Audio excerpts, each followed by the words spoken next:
Let me introduce myself first. Well, my name is Zheng Cao. I'm a professor of China Studies at the University of Montana.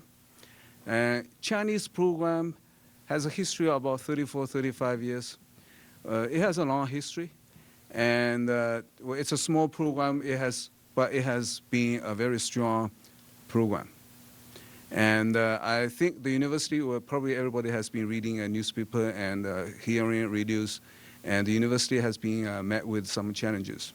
And so does the Chinese program and the other programs on campus too. But I'm very optimistic, and Chinese program has always been a very strong program, and our students have been doing really well. And we have students who graduated and find job with Max Baucus, who was the American ambassador to China, and he was also the senator, and one of our students actually worked for him. And then we also have students who found jobs with the State Department, and they found jobs with the Department of Defense, and they also found jobs with different sectors of the society, including the business. And some of them are working in the East for international accounting firm, and then some of them are working actually in China. I have quite a few students are still working in China for big companies in China, such as Johnson & Johnson and some other companies, and also Nike too. And I have a student who is working for Li Ning.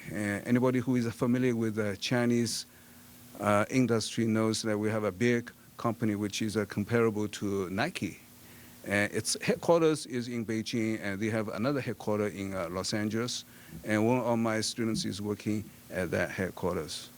So, well, Chinese program has been doing a lot of positive things and very positive service. And the main thing is students, to our students. And with the support of from the students and also from the community, and I'm very positive that Chinese program is going to continue to be a very strong program. And I hope that everybody here and also try to encourage your friends to continue to give Chinese program good support.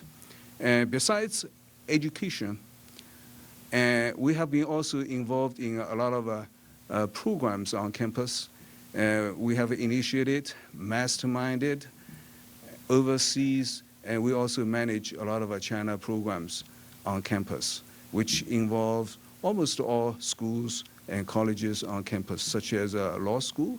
And we have a law program. Actually, we have a law program, exchange program with Shanghai International Studies University, where these scholars come from.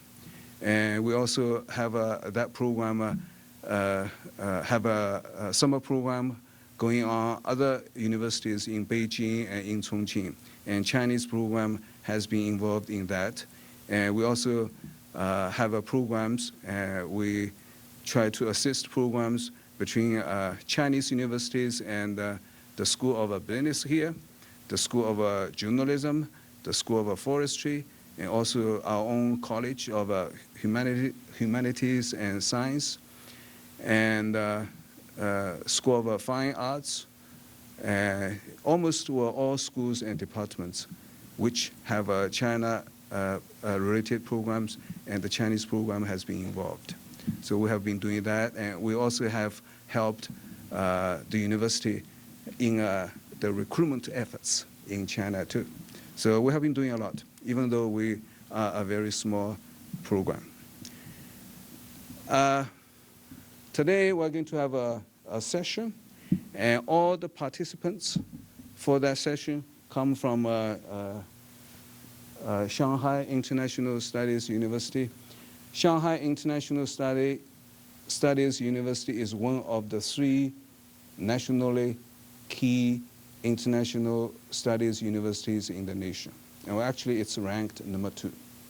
And we have Beijing International Studies University, Shanghai International Studies University, and then we have a similar university in Guangzhou. And Shanghai is ranked number 2. Well, as I as far as I see it, we should be ranked number 1. But the one in Beijing, that one is in the capital city, right? So they have a stronger relationship. And that relationship play a very important role in our ranking. So we just let it be like this. Well, anyway, this is a very good university. It's not only strong in the area of international studies, and it's also very strong generally speaking. So for all the universities and colleges, Shanghai International Studies University, which is abbreviated as a SISU, is ranked somewhere between 35 to 42. So sometimes it's a little bit high and sometimes it's a little bit lower, but it has never gone as low as a 42. That means a 42nd. Yeah. Very good university. And we have a very, very prominent alumni. And the First Lady, the former First Lady, and she graduated from our university. And her name is Wang Yeping, wife of Jiang Zemin. And we have one deputy prime minister who graduated from our university, and 2 foreign ministers, and a lot of ambassadors. And as a matter of fact, the current Chinese ambassador to America, whose name is Cui Tiankai, and she is one of the alumni of SISU. And it's kind of interesting. Well, last year we had a similar conference, and at that time, the American ambassador to China was from Montana. And then when actually Professor Zhao was here last year too, and the Chinese ambassador to America is from SISU. Okay. So this is a very, very good university. And these gentlemen actually are from an institute in SISU, which is called Middle East Research Institute. That institute was founded in the year of 1961. So it has a history of over half a decade.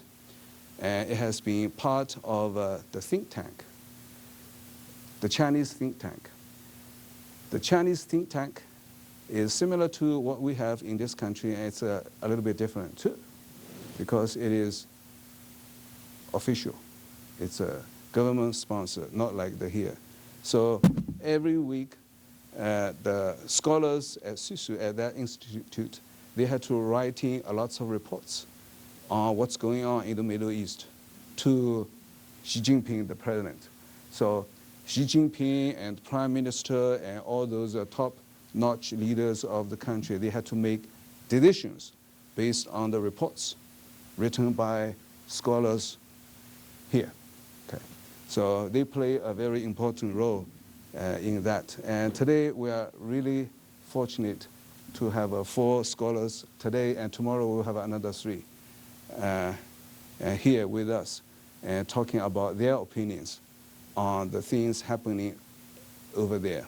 And today we have Professor Wang.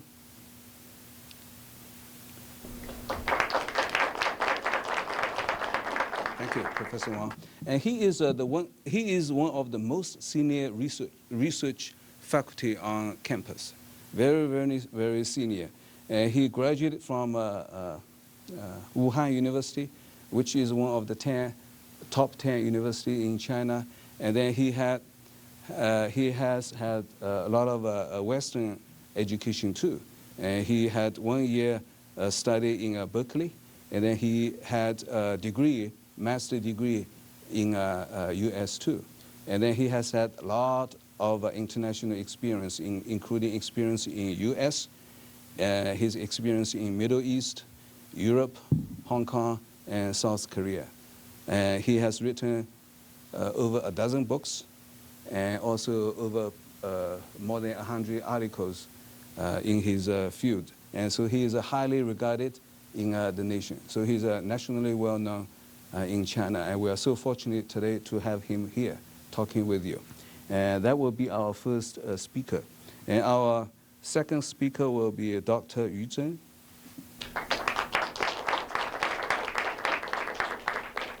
She looks young, but she is not that young in her field. And he has written 2 or 3 books and lots of articles. And she joined with Professor Wang in his research, and they co-published quite a few articles, and they did some research together. And right now, well, she served as the director of Persian Gulf Center in Xiangtan University in Hunan Province. And Hunan Province is the hometown of Chairman Mao Zedong. So it's a very well-known place. And our third speaker will be Han Jianwei.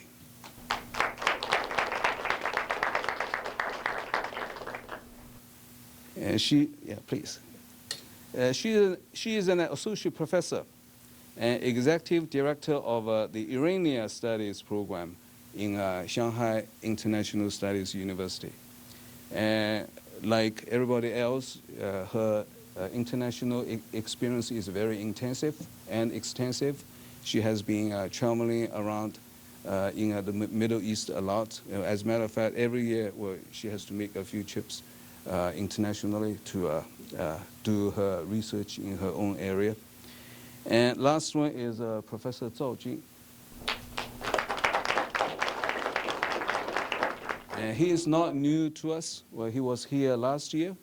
And as a matter of fact, well, during his last year's trip, he liked Missoula so much that he decided to spend 1 year here. So just in a couple of months after his first trip in Missoula, he came back with his family. And now he's doing his research with Dr. Meridad for 1 whole year. So we're going to see him for a little more while here. Well, thank you for being here. And so these 4 will be our speakers today. And what we will do will be like this. So they will take turn to make their speech. And people in the audience, would you please hold off your questions until everyone has had the chance to present their speech. And then at the end of the speech, the forum will be open to you guys, and you can ask questions. And when you ask questions, please keep the questions short. And then please direct your question to a specific speaker that you want to ask the question. Okay, so that's the rule. And the first speaker will be Dr. Wang Bo, and his topic will be the political development of the Syrian Kurds in the civil war. Thank you very much. Let's give Professor Wang a round of applause. Thank you very much, Professor Chao. It's my great pleasure to be here to attend this conference. I think our institute in Shanghai International Studies University have a very close relation with the University of Montana in Missoula. In the past 7 years, we have already have so many conferences to be held together, both in Shanghai and in Missoula. So I know so many people in our institute have already been here to give presentation to the audience in Missoula. So we are very familiar now. Even though this is the first time for me to come here, but I have been in the United States for many years. I studied also, just as Professor Chao mentioned, in San Diego State University to get my bachelor's degree in history, and also did my postdoc research in UC Berkeley. And recently, I worked in the Middle East Studies Institute in Shanghai International Studies University. And my research is very extensive from the big powers and the Middle East, and some questions such as Kurds and such as the refugees and anything, some hard points, issues in Middle East. So this time when I come here, they asked me to give a presentation, so I select one of them. It's about the political development of the Syrian Kurds in the Syrian civil war. So I wish you will be interested in my topic. Thank you.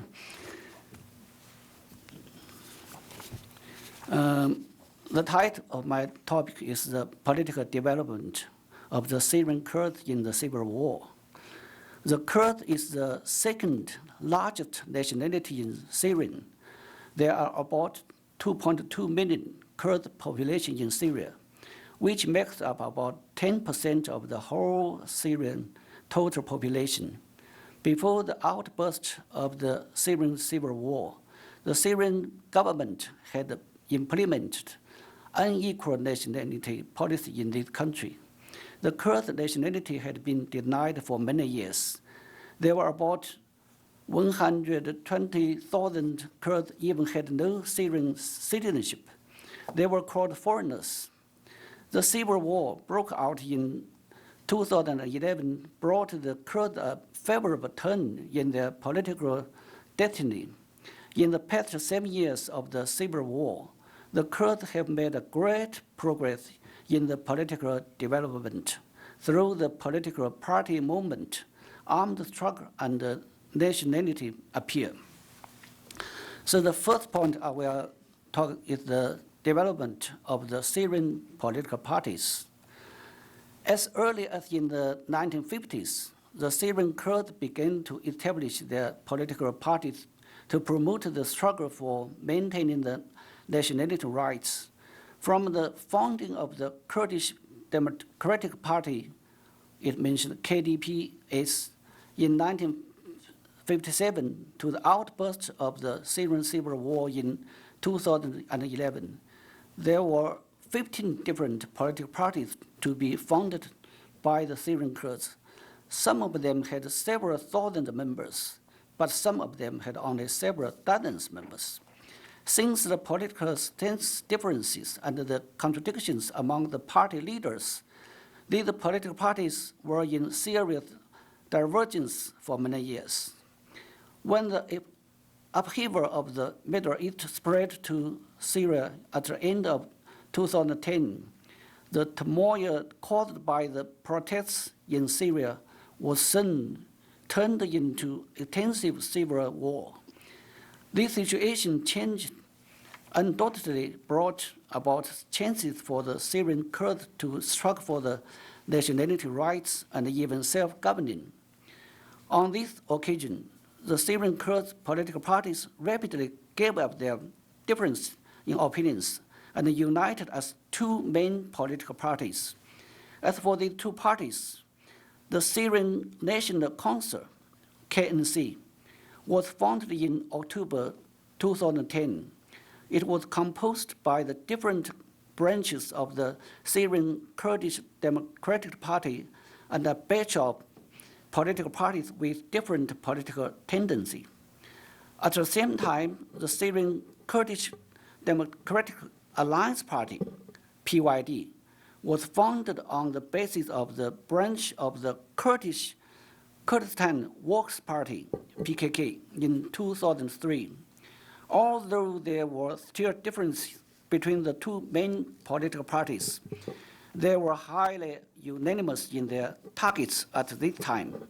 Both of them wished to establish the autonomy of the Syrian Kurds after overthrowing the regime of the Bashar al-Assad. And they also wished to expand the land controlled by Kurds and the influence of the Kurds in the Syrian civil war. They know that these factors will increase the bargaining chips for the Kurds to negotiate with the other political forces after the civil war.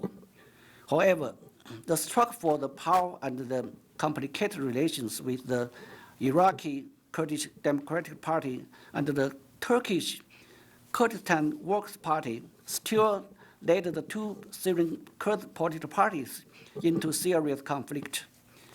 To avoid the conflict out of control, Masoud Barzani, the leader of the Iraqi Kurds Democratic Party, began to reconcile between the two Kurd political parties in Syria in July 2012 and promoted them to reach a compromise and deliver the Erbil Declaration. The declaration proclaimed that the two parties will unite to lead and manage the Kurd area in Syria and to found the Kurdish Supreme Council, SKC. In the Syrian civil war, and even before the civil war, the Kurd political parties have played an important role of the leadership in the Syrian Kurd nationality movement. Firstly, Kurd political parties are the irradiators and constructors for the Kurd nationality conscious. They were competed for and practiced the Kurd cultural rights to unite and promote the formation of the conscience of the Kurd racial nationalism. Secondly, Kurd political parties are the expressors for the Kurd nationality interests. They launched various political and social movements to urge the government, community, and the international society to pay attention to the existence of the Syrian Kurd issues. Certainly, Kurd political parties have led and mobilized the Kurd nationality movements.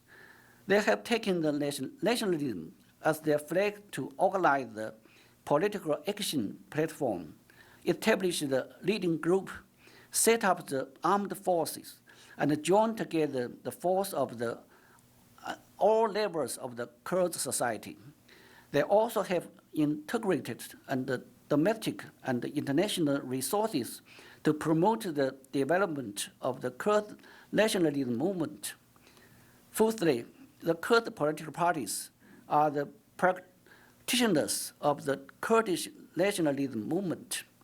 They have conducted various protests to require for the national identity and the national self-determination for the Syrian Kurds. This is the political parties of the Kurds. The second point is the development of the Syrian Kurd armed force. After outbreak of the Syrian civil war, the Syrian Kurds rapidly set up their own militia organization with the support from the Turkish Kurdish Workers' Party. Later, the Syrian Kurdish Democratic Alliance Party further set up its own military force on the basis of the militia organization on June 19,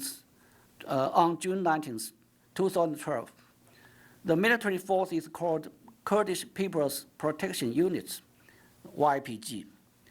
At the beginning, the force had 30,000 soldiers. Now the number of the soldiers in this force is about 100,000. When the Kurdish Supreme Council was established in 2012, the YPG is under the joint leadership of PYD and SKC. At the early stage of the Syrian civil war, the primary goal for the Kurdish armed force was to protect the Kurds area, so they did not join the opposition forces completely, but kept both cooperation and struggling with them. At the same time, the Kurdish force also kept connection with the Syrian Assad government. In July 2012, the Kurdish armed force took over the government agencies in Kobani, Amun, and Afrin peacefully through the negotiations with the government army.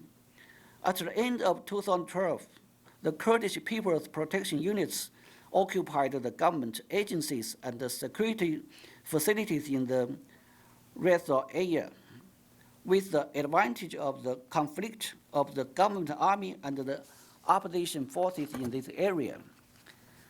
In the fighting against the terrorist force of the IS, the Syrian Kurdish armed force became more and more stronger, with the military support from the United States and the other Western nations. In January 2015, the Kurdish People's Protection Units won the victory in Kobani in fighting against IS. This victory also brought this force a legal status. Then the Kurdish People's Protection Unit united with some of the other opposition forces to organize the Democratic Army of Syria, SDF, with the support from the United States in October 2015. 2 years later, the SDF attacked and occupied Raqqa, the capital of IS, and liberated the countryside area of the Kir Azor. At this point, the SDF has controlled a large amount of area in the northeast Syria, which is about 1/5 of the land of the whole country. With the enhancement of the army, the Syrian Kurd armed forces have not only become the strongest force in the opposition force in Syria, but also provided important basis for the Syrian Kurds' political development. This is for the armed force. The third is about the establishment of the autonomy status of the Syrian Kurds. With the unification of the political parties and the land controlled by the armed force becoming larger and larger, the Syrian Kurds also have made big progress in their effort to strive for the self-government in politics. When the Kurdish People's Protection Unit took over the Syrian government agencies in Kobani, Amud, and Afrin area in July 2012, the Kurdish Supreme Council proclaimed this area become the liberation area. In November 2013, the Kurdish Supreme Council announced that they will establish an interim government in about 40 towns controlled by the Kurds armed forces in the northeast Syria. The interim government will manage all issues in this area. In November 2015, the Kurd political forces began to set up the Syrian Kurdish autonomy government under the support of Russia. They even published the Rojava Revolution in Russia. The revolution claimed that Syria will become a federation nation after the civil war. Under the federation system, the Syrian Kurds will have their own army, and the Syrian government will dispatch some officials in the Kurdish area to coordinate the related issues. In the conference in Astana in early 2017, the Russian delegates publicly expressed that they supported the Syrian Kurds to establish a federation system in Syria after the civil war. The Kurdish Democratic Union Party also stated that the target for the Kurds is to realize the autonomy in a democratic Syria, and they will maintain the sovereignty of Syria and will not seek for independence. In March 2016, the Syrian Kurds announced to establish the Kurdish Federation District in the area controlled by the Kurdish Armed Force. The former name is called the North Syria Federation Rojava. At the end of this year, the name was changed as North Syria Democratic Federation. At the same time, the federation passed the social contract of the democratic federalism of northern Syria, which is regarded as the constitution of the Federation District.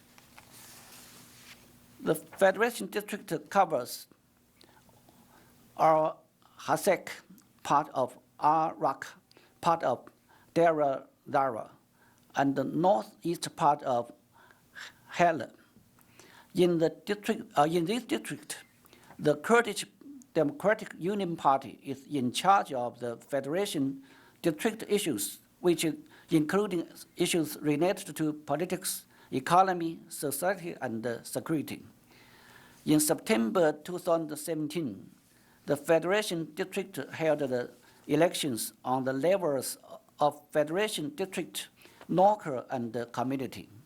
In November 2017, Russia invited the officials of the Federation District to participate in the Syrian National Dialogue Conference in Sochi. This is the first time that the Kurd delegates to join the Syrian peace talk held by the international organization. Now the Federation District is seeking the legal state for the Kurdish area autonomy after the civil war. Recently, this beneficial feature for the political development of the Syrian Kurds. On March 4th, 2017, the committee composed by the Syrian legal experts and the delegates from the opposition force began to discuss the constitution draft in a new round conference about Syria in Geneva. The draft was just the one proposed by Russia in Astana conference in January 2017. As far as the Kurd issue was concerned, there were two schemes in this draft. The first scheme suggests to separate the Kurd area apart and to set up a Kurd autonomy district. The second scheme suggests to set up federation system in Syria and give the Kurd federation district the right of autonomy. This means that the Syrian Kurds will not only be able to maintain their language and culture, but also have their own governing institution in the future. This is the third point about their autonomy in the future.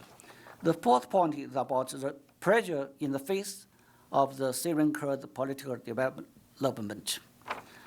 After several years hard struggle in the Syrian civil war, the Syrian Kurds have made great progress in their political development. With the political support from Russia and the military support from the United States, they have built up a mighty armed force and set up a federation district in North Syria.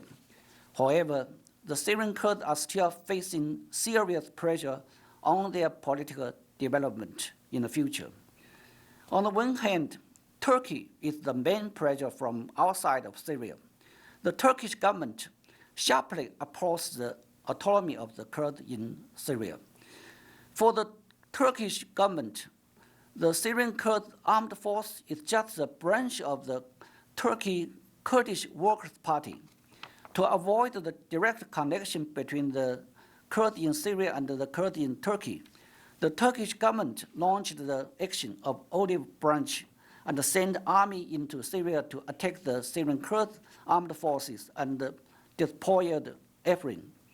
According to Turkish government, it even plans to build up an isolation belt between Syria and Turkey to cut the connection of the Kurds in the two countries. On the other hand, the political development of the Kurds in Syria is also rejected by the other Syrian opposition forces. Actually, the Syrian Kurds and the other Syrian opposition forces have always in contradiction since the beginning of the civil war. As for the nature of the contradiction, it is a contradiction between the two nationalities. Besides this, the Syrian Kurd armed force has also fought for the land with the other opposition forces to expand its own controlling area. So in the future, the political development of the Syrian Kurds will depend on the game of the big powers such as Russia and the United States in Syria, as well as the negotiations between different political forces in Syria.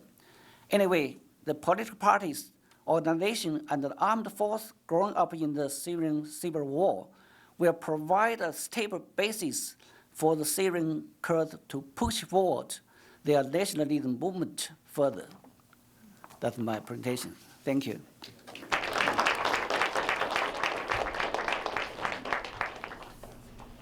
Thank you very much, Professor Wang. Our next speaker will be Dr. Yu Zhen, and her topic is the Syrian refugee crisis and the refugee politics in the Middle East. Thank you, Professor Cao. Let me first of all thank you for your kind introduction. I just got my PhD degree in the Shanghai International Studies University 3 years ago, and Professor Wang Bo is my doctoral supervisor. So Can you much? This presentation also seems like another assignment for me. Yeah. It is indeed a pleasure for me to be able to attend this conference, and I feel very happy to exchange my views on this complex problem with you. Today, I would like to talk to you about some of my work in the field of Syrian refugee crisis in the context of the Middle East.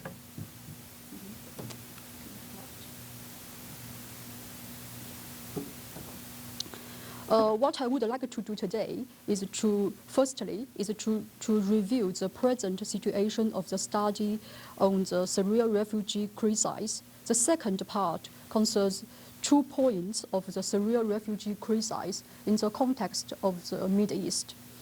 And the third part is the conclusion.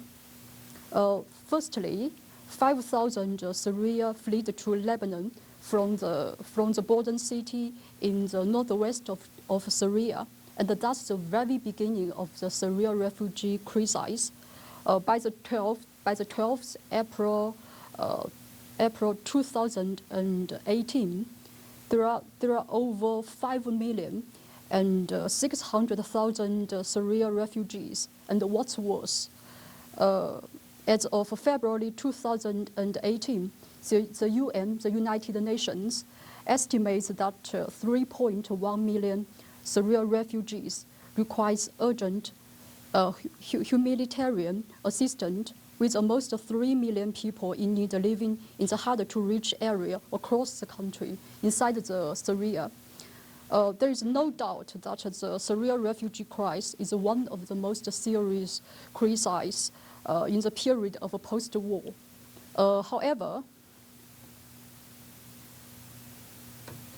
the current research on Syrian refugee crisis has predominantly drawn up disciplines such as anthropology, sociology, and geography to analyze the causes and the consequences of human displacement. It has generally offered a bottom-up perspective, plans the experiences of displaced people at the center of its analysis. There is also a need for complementary top-down level of analysis to understanding the macro level structure that influence states and other international actors' responses to this issue.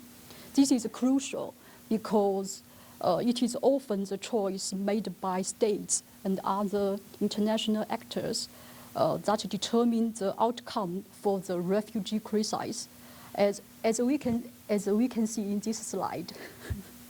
According to the search result in the terms of the title and the keywords in the database of China International Knowledge Infrastructure, the largest and the most comprehensive database of Chinese periodical dissertation journals, and that shows an interesting comparison between the number of published Chinese article paper of Syrian refugee crisis and the European refugee crisis between 2011 to 2017. And the funny thing is that I tried to publish paper last year and the year before the last year, and I failed again and again. Yeah, that's very funny. To assess content, the Syrian refugee crisis has been equated to the so-called European refugee crisis. We have noticed that the European aspect of the refugee crisis has dominated news headlines since the summer of 2015. But most Syrian refugees are in neighboring Turkey, Lebanon, Jordan, as well as Egypt. The real Syrian refugee crisis is in the Middle East, not Europe, indeed. After the brief introduction, we will shift to the second part. Sorry.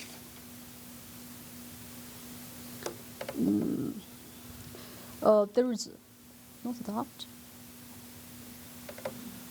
There is a very long history of the forced displacement to, from, and within the Middle East after the World War II, such as 800,000 Palestinians hosted across the region since the 1940s. Estimated 2 to 4 million Sudanese who have fled to Egypt since the 1980s, and 1 million Iraqis displaced in the 1990s. What's more, there are 2.4 million Iraqis since 2003. Yeah. And estimated 10 million refugees originated from the Middle East and registered by the United Nations High Commissioner for Refugees, the so-called UNHCR. Time will not permit me to go over more details of this part. Yeah. The first point of the asylum factor and the refugee region's limited state membership. Oh, sorry. Yeah, on the one hand, since the establishment of nation states in the region, the borders between Middle Eastern countries have remained somehow like porous. Enable refugees to move relatively easily throughout the sub-region over the past century, to reach states that have broadly tolerated the presence in an official level. On the other hand, except Algeria, Djibouti, Egypt, Iran, Israel, Morocco, Tunisia, and Yemen, many major asylum countries like Jordan, Lebanon, have not cited yet two basic instruments of the international religion institution. There are two very important. The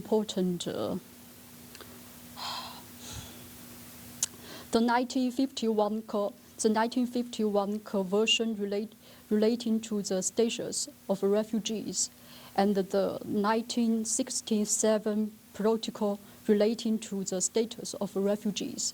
To sum up, while many of these non-signatories in the Middle East have offered asylum seeker at least temporary refuge, they have done so on the basis of their own policy, despite their own policy decisions rather than from awkward responsibility to international legal instruments.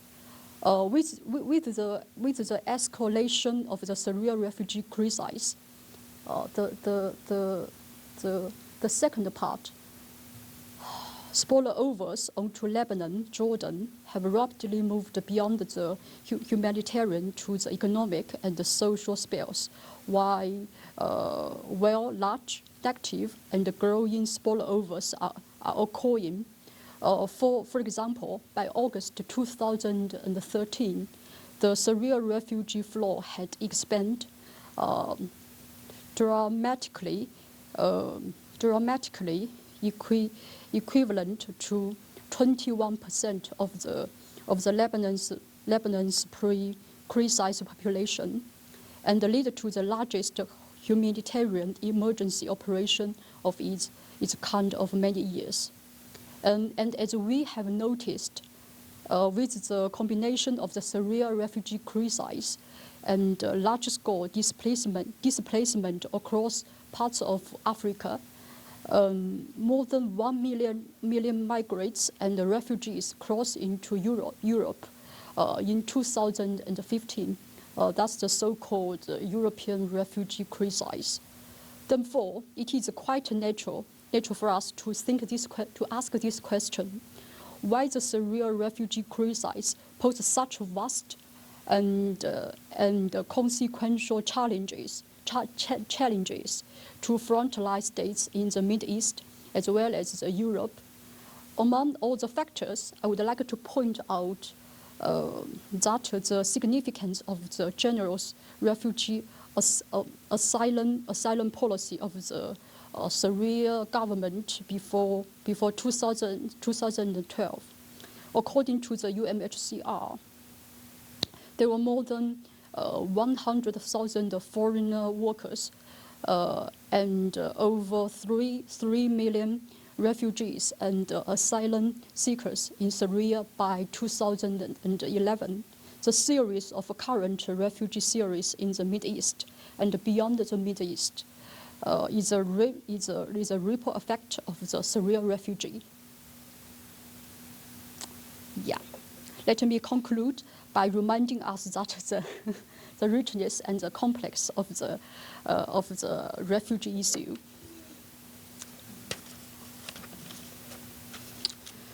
Generally, a growing of scholarship has begun to consider how patterns of the forced migration relate to water politics, and the refugee issue relate to international cooperation, globalization, human rights, international organization, the role of non-state actors, regionalism, North-South relations, transnationalism, the national politics of international institution, international security, etc. Therefore, make the study of forced migration part of the mainstream, and the part of the mainstream of the international relations has a potentially wide-ranging intellectual contribution to make to this issue. And my second conclusion is that the continued debate over the bond sharing of the Syria refugee crisis will continue in the long term. Yeah. And the burden sharing has been an understanding law of the international religion refugee institution. And the 1951 Convention recognizes in its preamble that the grant of the asylum may place unduly heavily borders on central countries and the cost for international cooperation. Despite its importance, these instruments did not legally obligate by many countries to assist host states financially or otherwise. In closing, once again, I want to thank you for this opportunity of talking to you about this subject. Thank you for your patience, and thank you very much. Thank you.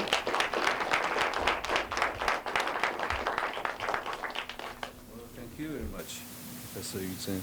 And our next speaker will be Professor Han Jianwei. Well, she is an expert on Iranian issues, so she's going to talk about Iran, and her topic is social diversity and its impact on political stability in post-Islamic revolution in Iran. Good afternoon, everyone. I'm very appreciative for the invitation of Montana University. And my topic is about Iran, and the title is Social Diversification of the Post-Islamic Revolution, Iran and its Impact on Political Stability. A little bit louder. Oh.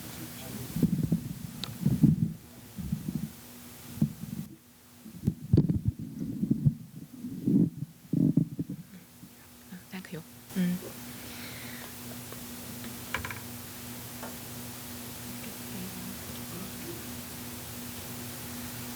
Ever since the 1979, the Islamic Revolution, the Iranian regime has been besieged by internal rifts and external challenges, and from time to time, mired in rather serious crises. However, the Iranian regime has survived all these difficulties. Judging by the current situation in Iran, the Iranian regime is still capable of maintaining the relative stability. However, the Iranian society has been challenging since the Iran-Iraq war, and the challenge has gone far beyond what Khomeini first formulated. The general public no longer observe the unitary principles stipulated by Sharia in terms of lifestyles or values, while the whole society gradually becomes diversified. To what extent is the Iranian society actually diversified? In what specific ways its relationship with the national religious ideology, and what impacts does it have on the stability of the Iranian regime? I tried to answer these questions in the rest of the article.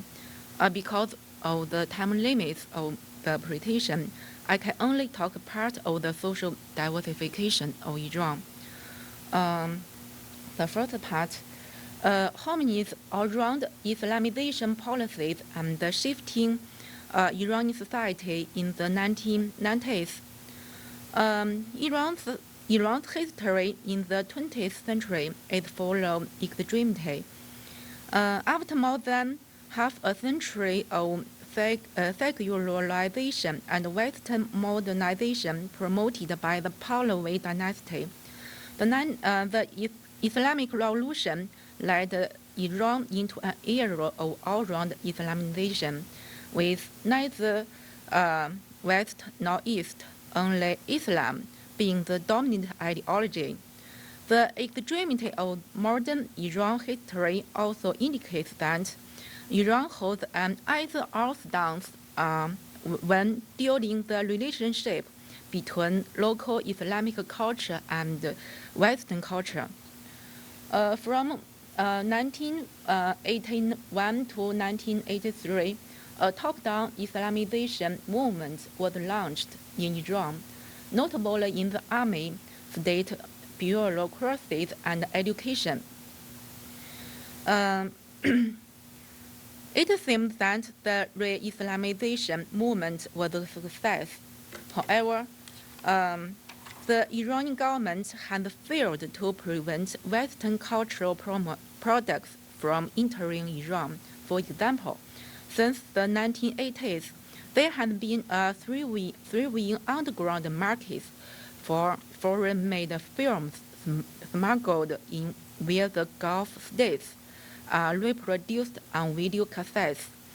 The general public's resistance against the pre-Islamization movement in nature was partly spontaneous and shall not be labeled attempts to fight against the regime. Unlike the government, the general public do not have to make an either-or choice between the Islamic culture and the global culture, with European and American culture as a representative. Their choice actually reflects the integration and coexistence of the two different types of culture, or a cultural mosaic by some scholars. I want to talk about the background of the development of social diversification in Iran. Firstly, because of two events that happened in 1989, the ending of the Iran-Iraq War and the death of Khomeini, the Fajr mechanism came to be challenged, providing an opportunity for limited opening up in both social and political areas of Iran. Secondly, the demographic changes, urbanization, and the popularization and development of education forged a new intelligentsia that drifted away from the revolutionary generation. Thirdly, given the long-term depression and sluggish growth of Iran's economy after the revolution, the people saw no benefits out of the revolution, which turned out to be an unelectable factor that would promote social reform.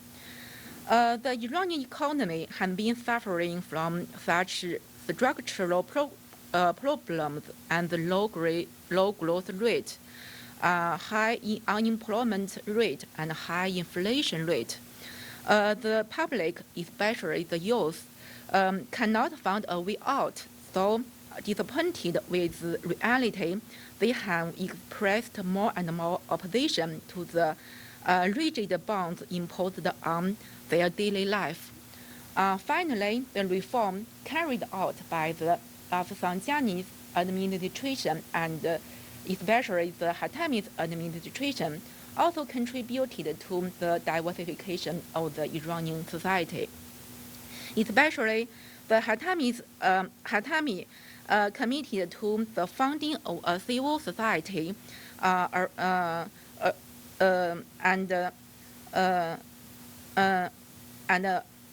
advocated dialogues between different civilizations. So the reform developed high expectations in the general public for the building of a liberal, democratic, and tolerant society. In a word, since the 1990s, a cultural system or mass culture, which is different from the official ideology, gradually came into being in Iran. In nature, the mass culture was not totally against Islam or its cultural ideology, yet it refused to accept the rigid religious interpretation dominated by the government. Mostly, it reflected the pursuit for a happy and liberal life. The second part is about the religion in daily life of Iran. To ensure the people fully observe the mandatory Sharia, Iran set up an organization called Basji under the Islamic Revolutionary Guard Corps. This organization is both a military force and a cultural and educational force. Its main responsibility is to keep watch on the daily acts of the people, arrest and sentence those who violate the Sharia. Even so, the public, especially the youth, still seek to break the bans. Firstly, they are more indifferent and alienated from the religious details stipulated by the government. And the general public shifts in attitude toward daily duties, such as praying from craze to indifference, started in the middle 1980s and became a common social phenomenon by the 1990s. However, it doesn't mean the Iranians pay no attention to their traditional culture. Many young people take part in celebration of religious festivals and traditional festivities, although not in the exact way stipulated by the government. In fact, most of them think religious beliefs are mainly a voluntary activity of individuals instead of external activity imposed by the government. Secondly, the diversified apparel reflects more of behaving at will and individualization. After revolution, a long black overcoat and a head scarf were almost the only acceptable apparel. In particular, a political label was put on women's clothes. However, after the 1990s, especially in Tehran, apparent changes happened to people's apparel. Especially, women's clothes became even more diversified and to a larger content. Their scarves changed from a necessity into a ornament. And also, the women like to wear clothes of various colors and high-heeled shoes and lipsticks, skin-tight outfits, and so on. Thirdly, changes in ways of making influence and outlooks on love and marriage. The rule of gender segregation provides that male and female strangers shall not sit together in a public place or meet in private. However, the youth gradually broke the taboos, pursuing more liberal ways of making friends and more intimate relationships. Dating of singles and participation of private parties have become rather popular in Iran. It is no longer a secret that a man has shaken hands with a woman, or a man and a woman has had intimate contact.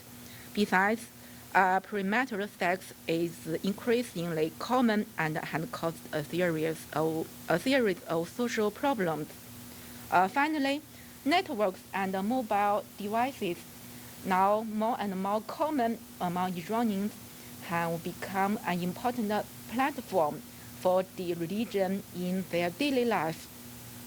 Although the network technology in Iran was somewhat lagged behind, it has been developing at a rather fast speed.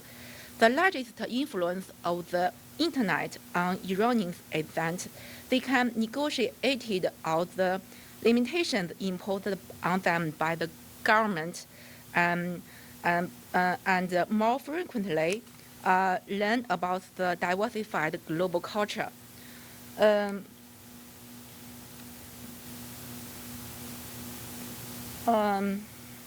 Does this pursuit for freedom and individuality mean they are anti-Islam? No. Despite the wide gap between the ideological religion upheld by the government and the people, they prefer to regard Islam as a kind of faith based on their internal state and soul instead of a politicized religion. In the eyes of many Iranians, the high degree of religion politicization distorted the religion itself. The religion has become more a ruling tool than faith itself.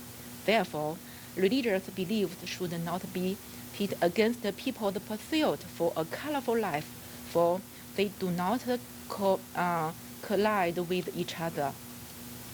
I want to talk about the impact of social diversification on Iran's political stability.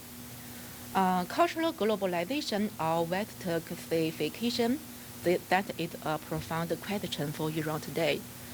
In the eyes of the conservatives in Iran, a lot of young people and other deeply influenced by Western cultures have departed from the values and ideals of the Islamic Revolution to degeneration and loss. However, in the eyes of most Iranian people, the governance thinking of the government, especially the conservatives, have become rusty and antiquated. The social diversification tendency in Iran includes a pure pursuit for a more liberal and tolerant life, but not a distinct anti-government awareness. However, some advocates of the tendency may attempt to shed light on the discontent against those in power, disclose the hypocrisy of politics, or criticize the legitimacy of the religious authority. As a result, the Iranian government as a whole hold a sensitive and resistant attitude towards this tendency and doesn't want the society to go too far. However, the social diversification tendency is bound to shock political stability. So the relationship between the society and the government is both tense and compromising. On the one hand, the social changes compel the government to make some adaptation, making the national policies somewhat practical and open-minded. On the other hand, the relationship between state and society was often rather tense because the government's compromise with the society was limited and lagging. What really made the Iranian government worried was that the possible further development of the social diversification tendency may ultimately challenge the principles according to which the Fajis ruled the country and the ideology of politicized religion. Street protests are not strange to Iranians at all. For example, in 1997, Khatam's reform led to protests by students of Tehran University. In 2006, 1 million signatures, a campaign by women, broke out in Iran. In 2009, the Green Revolution, a Mousavi movement, broke out in Iran, and at the end of 2017, large-scale protests happened across Iran over the price of eggs. Most themes of these protests were about economic and livelihood issues, political reform, rights and freedom of citizens, and so on. So my conclusion is, it has been proved that more than 30 years later after the revolution, the Iranian society is increasingly diversified, but not harmonious, and obviously contradictions and disputes exist between the mass culture and the official culture. Together with other factors, the differences between the two kinds of culture may probably lead to conflicts and the lack of a unified ideological identity standard, which may be challenging to the legitimacy and stability of the Iranian politics. However, social diversification is not a disaster.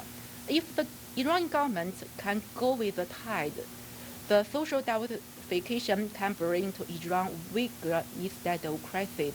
However, if the government cannot go along with the tide, the social diversification can bring some dangerous factors to the stability of the Iran the government. That's all. Thank you.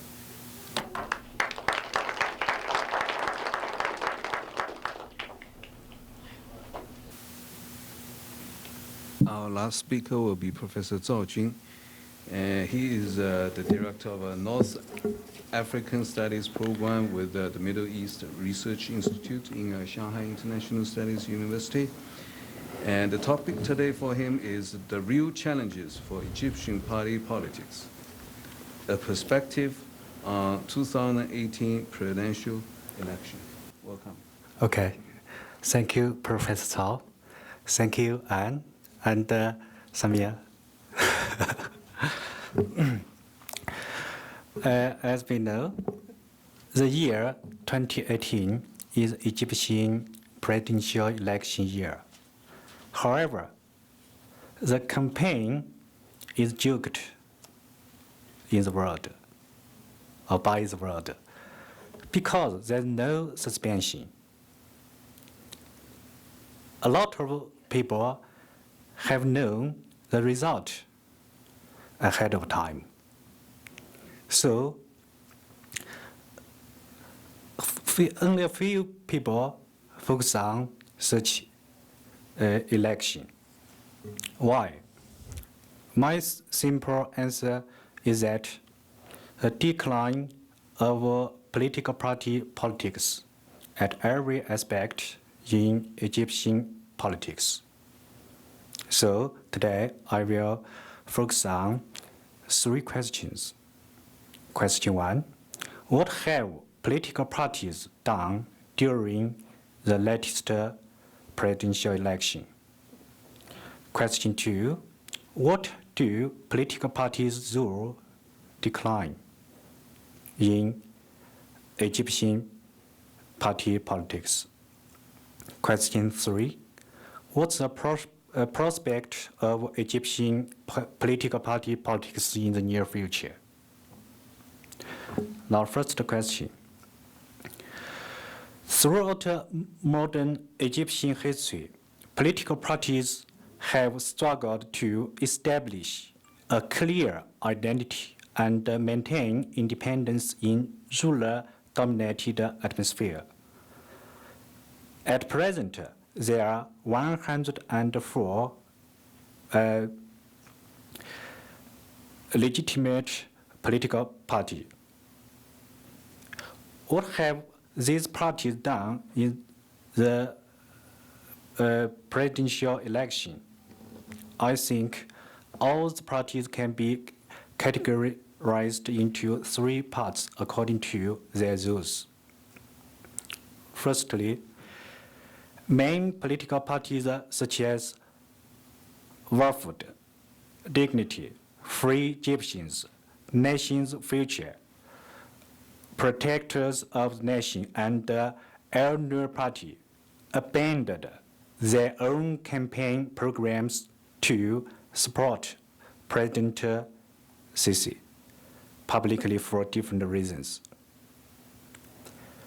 Secondly, some oppositional parties requested people to boycott the presidential election, such as Egyptian Socialist Popular Alliance. Thirdly, secular parties violently attacked Islamic parties. Generally speaking, what the political parties had done in the election has shown the following misfortunes and bad results. One, it is difficult for the society to compete for their own interests to organize political participate legally, to supervise government activities, to protect the Constitution and the laws, and to provide equal competition for political power. Two, the Egyptian society has lost leeway of innovation and error correction, and the ability to make use of diversities. Three,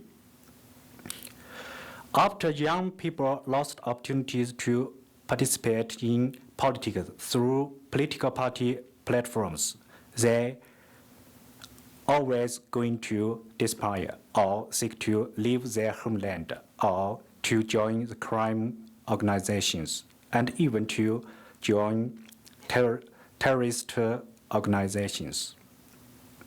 In brief, the political party politics has shown its decline in every aspect during this election.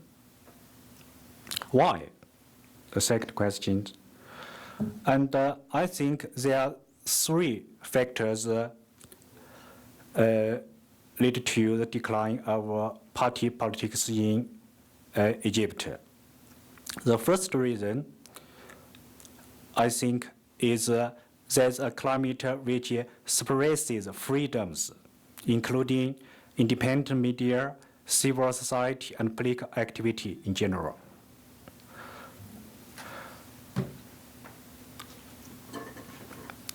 This has undoubtedly contributed to the decline of party politics in Egypt.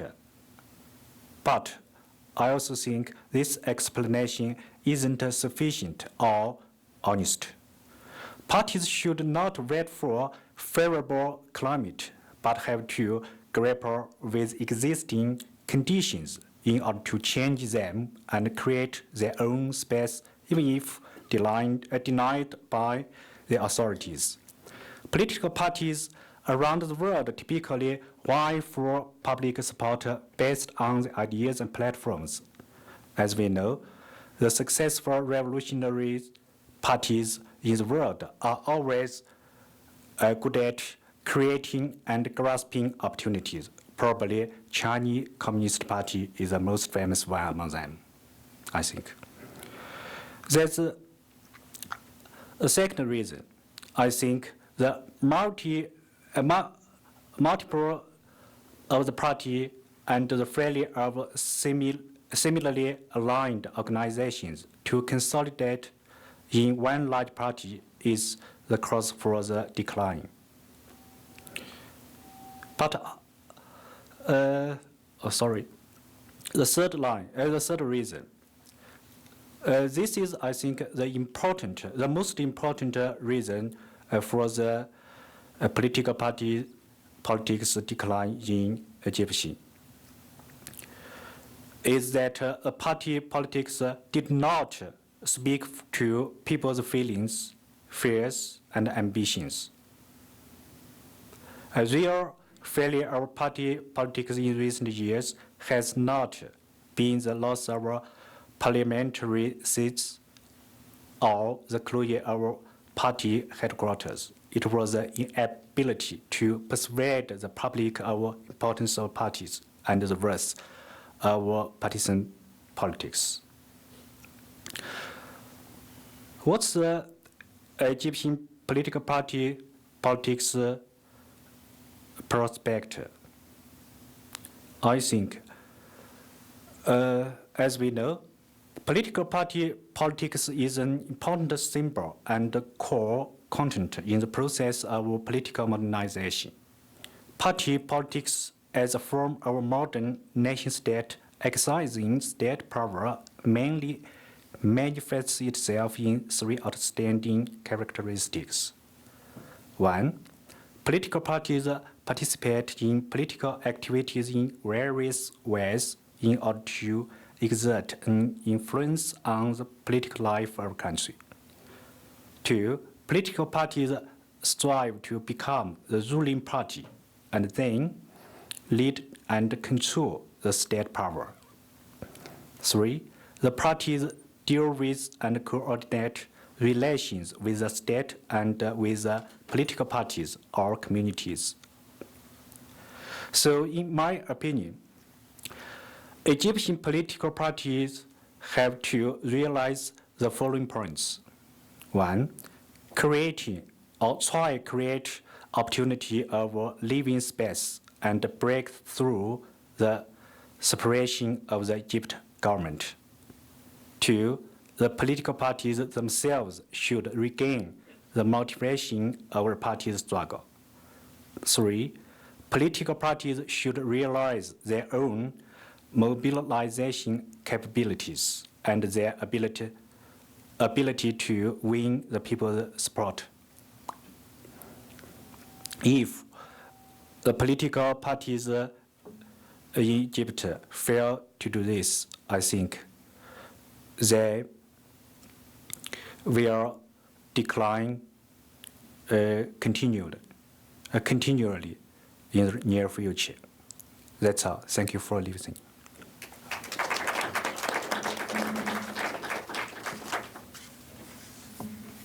Now the panel is open to the general audience for questions. And okay, so let me see whether it's working. Thank you very much. Thank you for the panel. My name is Professor Amr Al-Azam. I'm a professor of Middle East history and anthropology, and I specialize on Syria. So I have two questions to our colleagues here. The first one pertaining to the Kurds. You know, the Kurds have now managed to occupy a large area of eastern Syria, everything east of the Euphrates pretty much. And as such, they've now extended also, as they moved south in that eastern area, they've also extended far beyond their core areas in terms of their own population centers, where they are primarily the majority. So that now in the areas they control, which is around 30% perhaps of the total surface area of Syria, they are no longer a majority but a minority. Do you think the Kurdish leadership, the Peyde here, will be able to adapt and essentially suppress their nationalistic tendencies to be able to somehow coexist and bring into the fold and extend their new project to include, be more inclusive of the larger Arab population that now is under their control? Or do you think in the end this will be their downfall? And the other question to our other colleague regarding refugees, there's a misconception often in the international community that one of the main reasons why this refugee crisis is there is because people are running away from Daesh, ISIS, or because they're running away from, actual front lines of conflict. But that's not the case. The single biggest cause of refugees in Syria is the indiscriminate bombardment of civilian populations far away from the front lines. And that bombardment usually is aerial bombardment, either by the Syrian regime, the Russians, and even the United States when they were conducting their airstrike campaigns. And that's what was causing the biggest movement of people over the years. Had we been able, through the United Nations, to bring about a stop to the use of air power in Syria, something that, by the way, Russia and vetoed several times, and I believe China did not vote with either. I don't think they actually vetoed one of those resolutions, but I do believe they did not vote for it in support. Would not that have helped mitigate the refugee crisis and all that came from it, in your opinion? Thank you.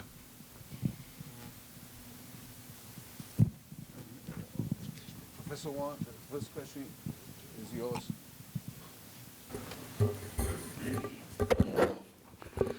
Thank you for your question. Originally, I think this is not very clear because, the situation in the area controlled by the Syrian Kurds is threatened by the Turkish army and also the opposition forces supported by the Turkish.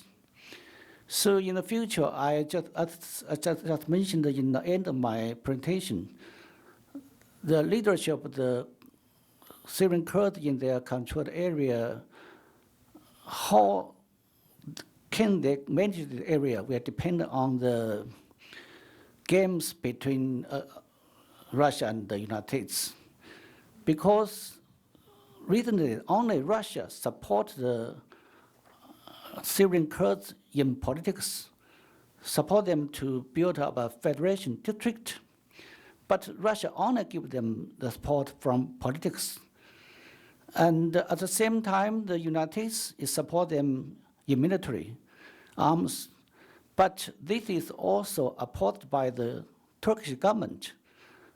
The Turkish government asked the United States to withdraw from this area and stop to give the armed support to the Kurds. So these 2 points are very important, that will depend on how will the United States government to make the next decision.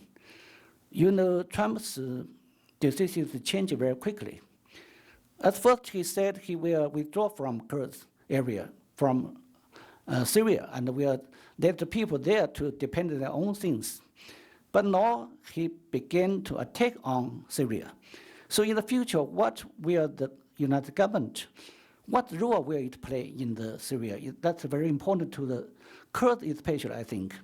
If the Kurds can keep the control, keep the support from the United States in military and the support from Russia in politics, I think their federation district maybe will be successful. Because the Syrian government led by Bashar, he cannot do anything to change this situation in the future because 3 parts in Syria, the government, the opposition force, and the Kurds will be separated into 3 parts. But the precondition is that the Russia and the United States will support the Kurds. If these 2 big nations will not support the Kurds, this part maybe will collapse. So in the future, I think that will very importantly will depend on this condition, the United States decision, maybe mainly the Trump decision. Okay, thank you.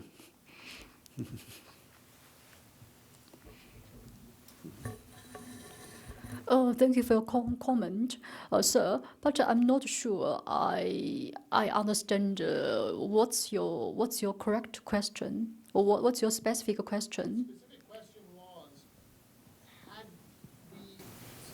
was, Had we in the United Nations not had to deal with a veto, repeated vetoes, to basically prevent the regime and first the regime and then later on the Russians, from bombarding the civilian populations. These are the primary causes for the refugee crisis, the bombardment of civilian centers, and not necessarily, which are far away from the front lines, sometimes 50 miles, 60 miles, 100 miles away. And they're done for punitive reasons. So had the United Nations, had the Security Council been able to produce a resolution to prevent that from happening, and not been vetoed by the Russians, and had China perhaps even supported those, would we not have prevented the refugee crisis? Because the refugee crisis is not because people are running away from Daesh or from the front lines. The refugee crisis is because of the incessant bombardment of the civilian population away from the front lines. That was my question. Okay. Honest saying, because I'm always curious about the human tragedy. So in my view, I never viewed the certain refugee crisis itself. It's the responsibility of neighboring country or the powers.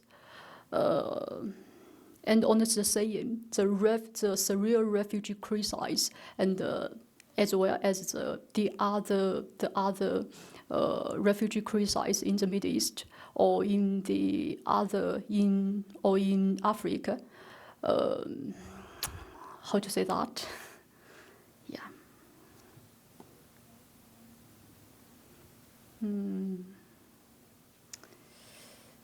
Yeah. Can I answer you after the cessation? We can Yeah. talk after the session. Yeah, okay. Sorry, I will feel a little dizzy right now. Thank you. Dr. Zhou, I want to ask you a question. Are there strong political parties in Egypt now? And if there are there some with very strong leadership?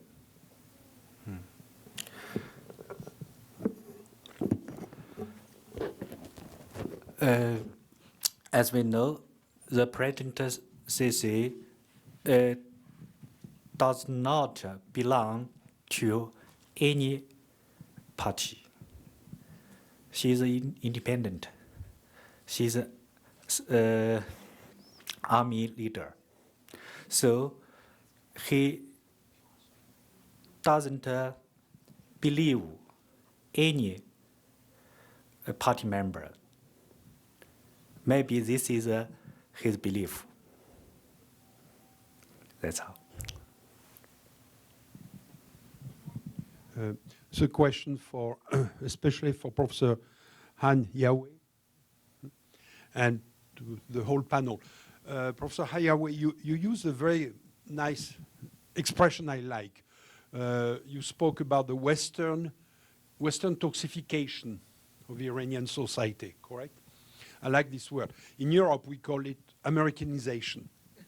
And it's the vector propelling this is neo-capitalism, and let's call the word, the spade a spade, and it's global.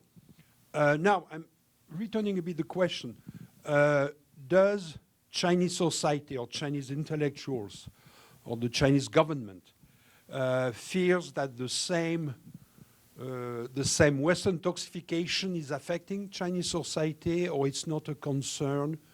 It is a concern a little bit in Europe, in France especially.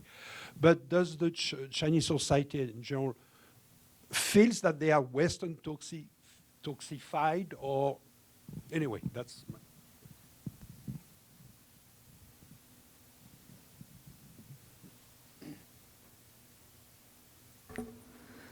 Thank you. I think your question is very interesting. I think Chinese government is different from Iran, and in the past 40 years, China has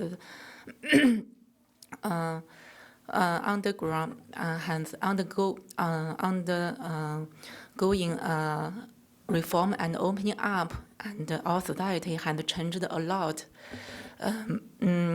However, I think our government has dealt with the native traditional culture with the global culture, especially American or European culture, I think my government is successful to deal with this problem. I think it is not easy, it is difficult.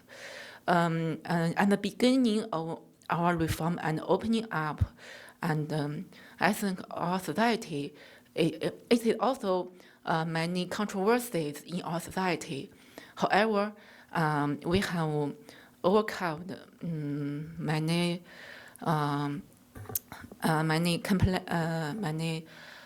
contradicts ideas until now, and we have informed a uniform.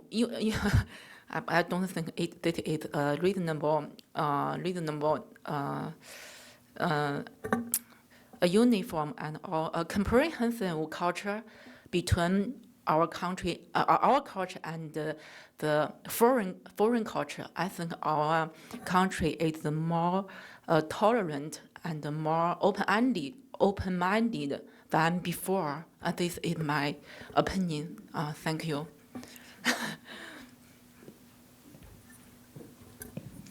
Thank you. I'm a student here, and I will readily admit that my knowledge of these areas is most elementary, so I thank you for coming and sharing your expertise. I have two questions for two different presenters.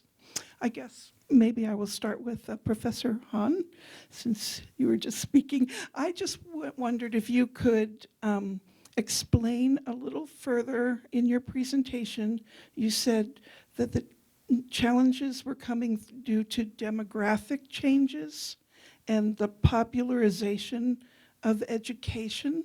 And I was hoping you could talk a little bit more about what those demographic changes were and how the education system has changed. And then quickly, you said this was this million signature campaign of women in 2006. What were they asking for?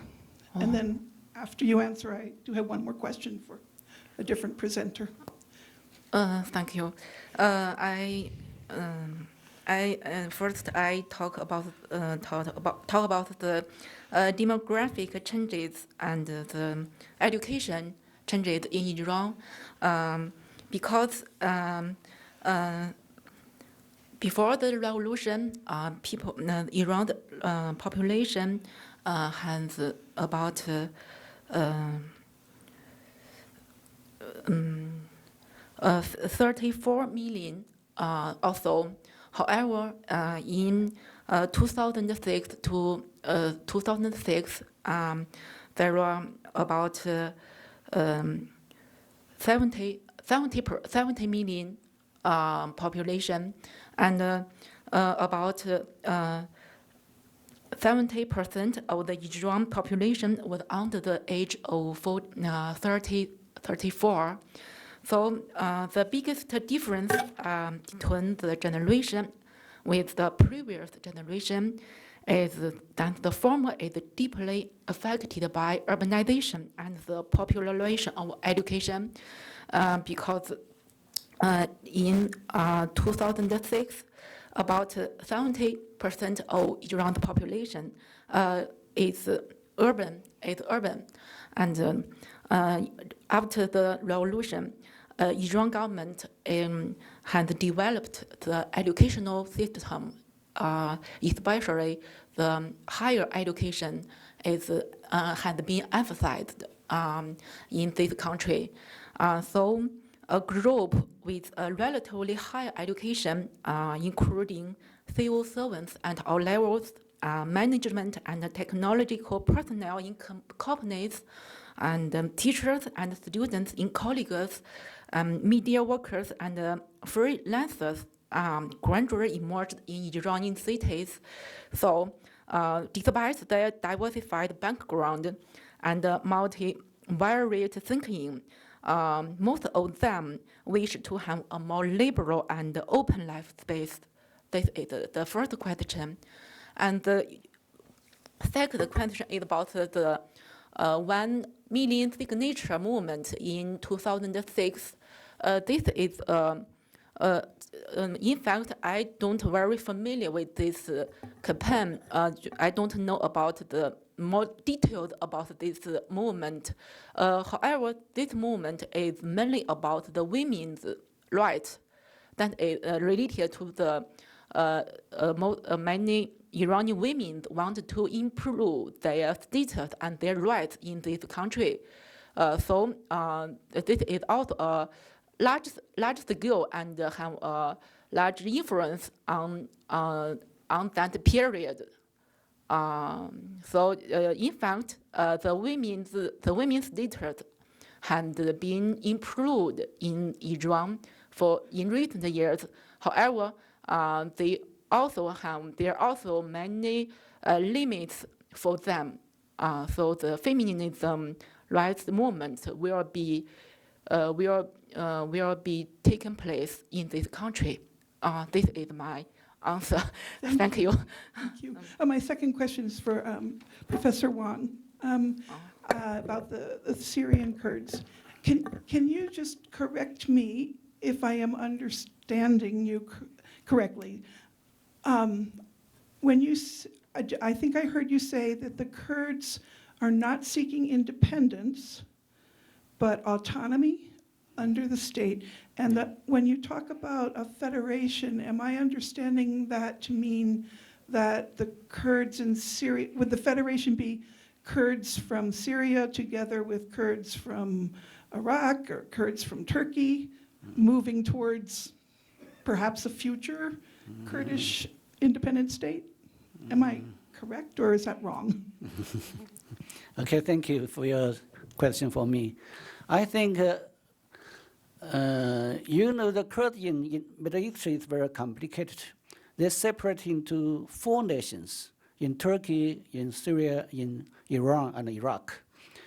And the situation in these 4 nations, the Kurds, are much different from each other. Among them, the Kurds in Iraq, they already got their autonomy a few years ago, so they have their own government, their regional government.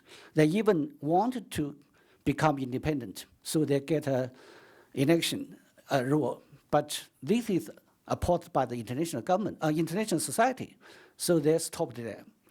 But as for the Kurds in Iran, maybe we don't know so much about them because the Iran government is very strictly control the Kurds in their nation, so they cannot do anything. Some politicians in the Kurds in Iran, they even escaped to other nations. And in Turkey, we know the Turkish Worker Party was regarded as a terrorist organization, so they cannot exist in Turkey. So they also escaped from Turkey to Iraq and Syria. So only the Turks in Syria, they got opposition or the chance because of the civil war. So they have a very close relation with the PCC in Turkey. Because at the first, they have their own armed forces. They built up their armed forces on the basis of the Turkish Workers' Party's members. So the Turkish government is very serious about that because this is a very serious threat to Turkey's security. But recently, after the civil war, the Turks in Syria, they have already become, just in my presentation mentioned, they become very strong because the political parties, organizations, and the armed forces, and also their establishment of the Federation District supported by Russia. So they are very wise. They mentioned they will not require for independence, only for autonomy. So these requirements will not make them to be opposed by the Syrian government and the international societies. So I think they only want autonomy and not independence. That's the real reason here. So thank you. Questions? No more questions. So that will conclude our session this afternoon. Thank you very much, everybody. And this evening we'll have a keynote speech, and it will start 7 o'clock. And well, I hope that I will see everybody here. Well, thank you again. Thank you. Thank you for the panel.